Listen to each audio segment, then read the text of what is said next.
নমস্কার বন্ধুরা, বাঙালি রান্নাঘরে তোমাদের সবাইকে স্বাগত। আজকের আমি আমার রান্নাঘরে একটা নতুন রেসিপি তোমাদের সঙ্গে শেয়ার করব বলে চলে এলাম। তো আজকে আমি বানাচ্ছি ঘরোয়া পদ্ধতিতে বিরিয়ানি, আলু বিরিয়ানি। দোকানের বিরিয়ানি তো তোমরা সবাই খাও, আর এইভাবে বাড়িতে একবার আলু বিরিয়ানি করে দেখো, সত্যি জিভে জল চলে আসবে, মনে হবে না আর আমি দোকানের বিরিয়ানি খাই। তো আর বকবক না বাড়িয়ে চলো রান্নাটা আরম্ভ করি। তো এখানে আমি বাসমতি রাইস দিয়ে নিয়েছি, আর এখানে আমি 6 কাপ মতো চাল নিয়েছি। এবার চালটাকে ভালো করে ধুয়ে নেব। তো ভালো করে ধুয়ে নিয়েছি, এবার গ্যাসের ওপর বসিয়ে দিলাম ভাতটা। এবার এর মধ্যে ছোট এলাচ আর স্বাদ মতো লবণ দিয়ে দেবো। তোমরা কিন্তু বিরিয়ানি যখনই করবে তখনই কিন্তু এই চালের মধ্যেই লবণটা দিয়ে দেবে, তাহলে কিন্তু ভাতের চালটা একদম লবণটা ঠিকঠাকভাবে হয়। তো এখানে আমি 1 চামচ ভর্তি করে লবণ দিয়ে দিলাম। লবণটা দিতে ভুলো না যেন। এখানে আমি 3-4টে এলাচ নিয়ে নিয়েছি, আর এলাচটাকে ভালো করে থেতো করে নেব।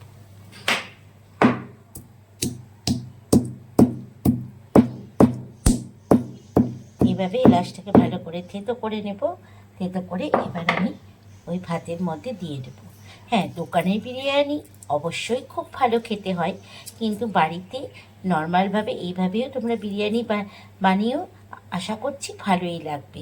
দোকানের মতো না হলেও কিন্তু খারাপ হয় না। এবার চলো, এবার এলাচগুলো আমি এর মধ্যে দিয়ে দিলাম ভাতের মধ্যে। তো ভাতটা ততক্ষণে হোক, ততক্ষণে আমি বিরিয়ানির জন্য যা যা মশলা লাগবে সেগুলো চটাচট কেটে নিই। চলো।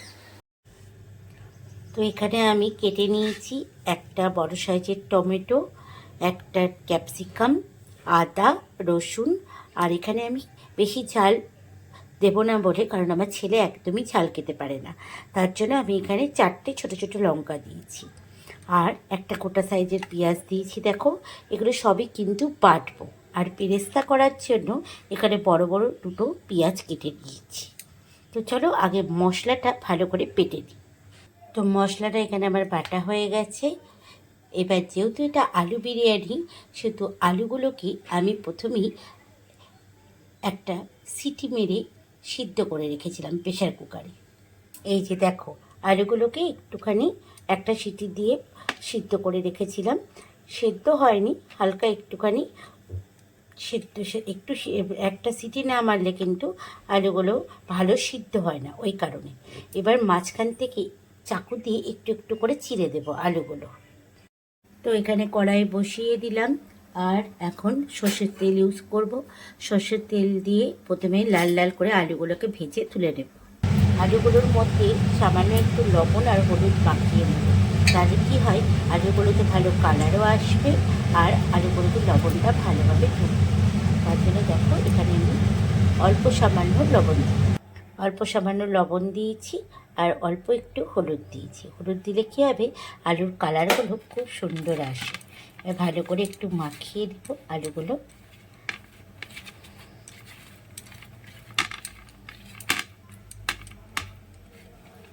এবার আমি এই যে কড়াইয়ে তেল চাপিয়ে দিয়েছি, এবার আলুগুলোকে ভেজে নেব। তো এইভাবে আলুগুলোকে লাল লাল করে কিন্তু ভেজে নেব।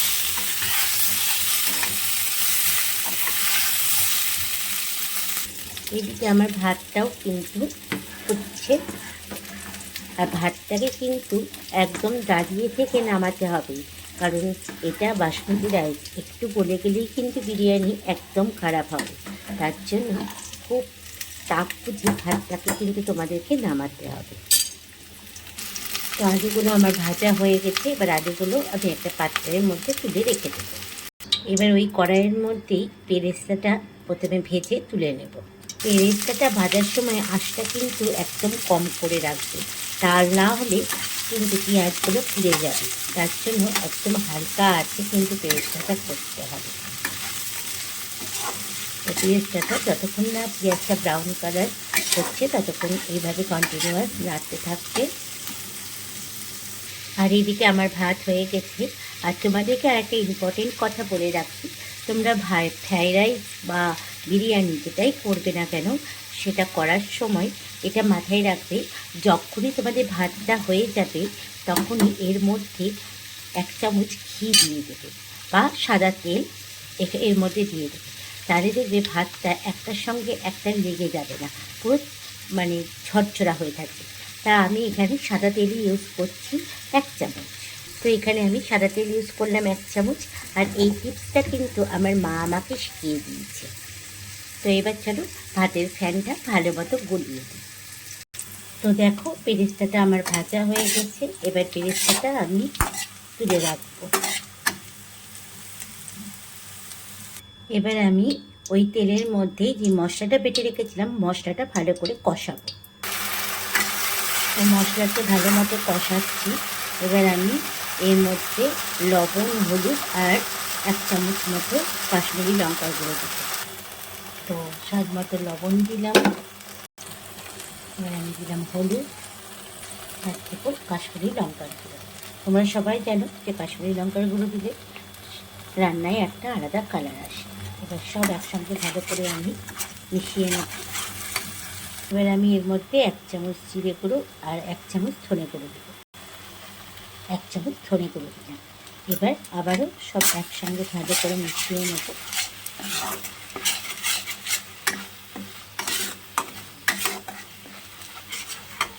এবার ভেজে রাখা আলুগুলো দিয়ে মশলার সঙ্গে কষাবো।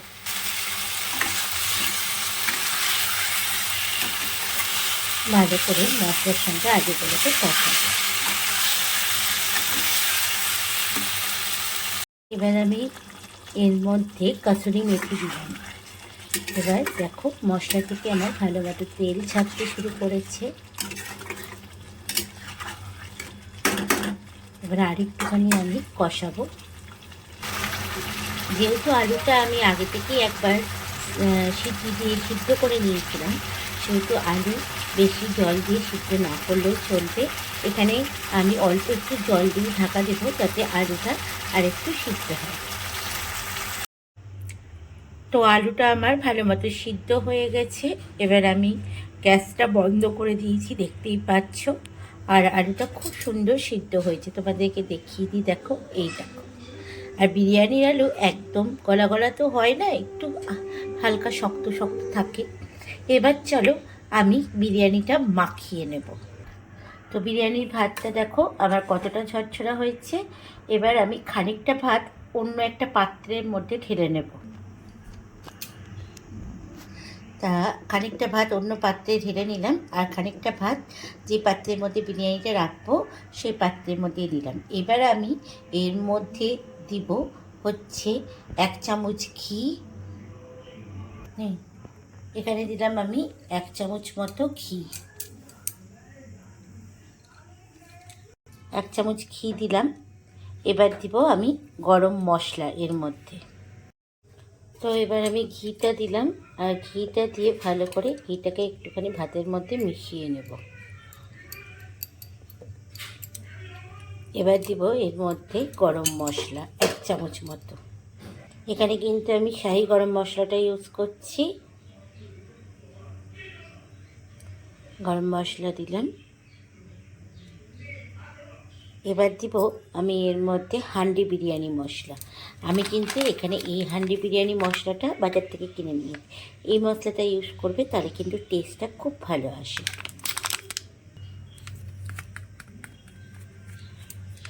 হান্ডি বিরিয়ানি মশলাটা দিয়ে দিলাম। এবার আমি যে আলুটা কারি করে রেখেছি, আলুগুলো তুলে তুলে এর মধ্যে সাজিয়ে দেব। তো এইভাবে আলুগুলো আমি সাজিয়ে দিলাম। এখানে তোমরা যদি চিকেন করো তাহলে চিকেনগুলোও ঠিক এইভাবেই সাজিয়ে দেবে। তা আমি এখানে শুধু আলু বিরিয়ানি করছি বলে আলুগুলো এমনি করে সাজিয়ে দিলাম। এবার যে আগে থেকে তুলে রেখেছিলাম রাইসটা, সেই রাইসটা এবার এর ওপরে দিয়ে দেবো। আর এখানে দেখো আলুর যে গ্রেভিটা, সেটা কিন্তু আমি ভাতের মধ্যে দিলাম না, সেটা কিন্তু আলাদা করে রেখেই দিয়েছি। তো বেঁচে থাকা যে রাইসটা তুলে রেখেছিলাম, সেই রাইসটা কিন্তু আমি এর ওপর দিয়ে দিলাম। আবার ওই একই প্রসেসে আমি এর মধ্যে ঘি দেবো 1 চামচ।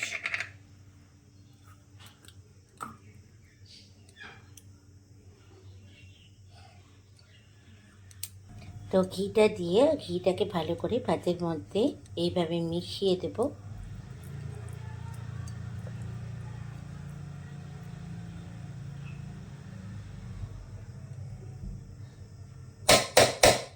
আবার ওই একই প্রসেসে কিন্তু আমি দেব গরম মশলা,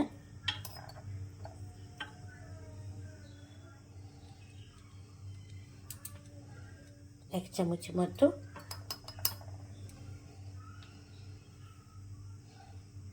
আর দেব যে হান্ডি বিরিয়ানি মশলাটা বেঁচেছিল সেটা।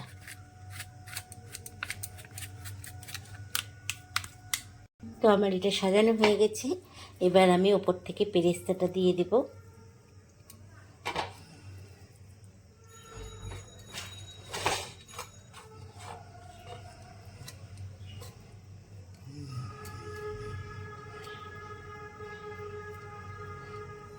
পেরেস্তাটা ছড়িয়ে দিলাম। আর এখানে দেখো আমি রং আর দুধ একসঙ্গে মিশিয়ে নিচ্ছি।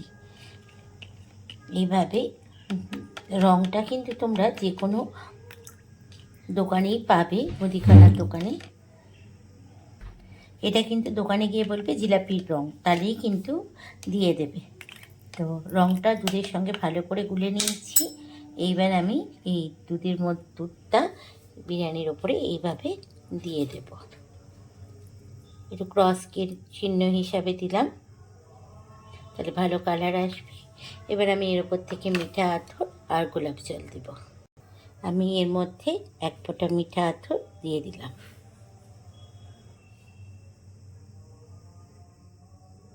দু ফোঁটা দিলাম।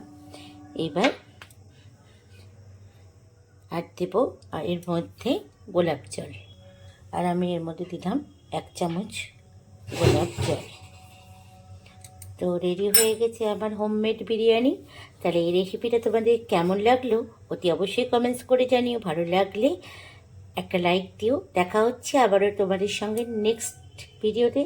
সবাই ভালো থাকবে, সুস্থ থাকবে, আর এইভাবে তোমরাও বাড়িতে হোমমেড বিরিয়ানি করে খাও, আশা করি ভালো লাগবে। তো হ্যাঁ, তোমাদেরকে আর একটা কথা বলতে ভুলে গেলাম, এটা কিন্তু এখন আমি একদম গ্যাসের ফ্লেম লো করে বসিয়ে রাখবো 10 মিনিট, তারপর কিন্তু বন্ধ করব। তো যাই হোক, বিরিয়ানি আমার রেডি হয়ে গেছে। তা তোমরা অতি অবশ্যই কমেন্টস করে জানিও কেমন হলো।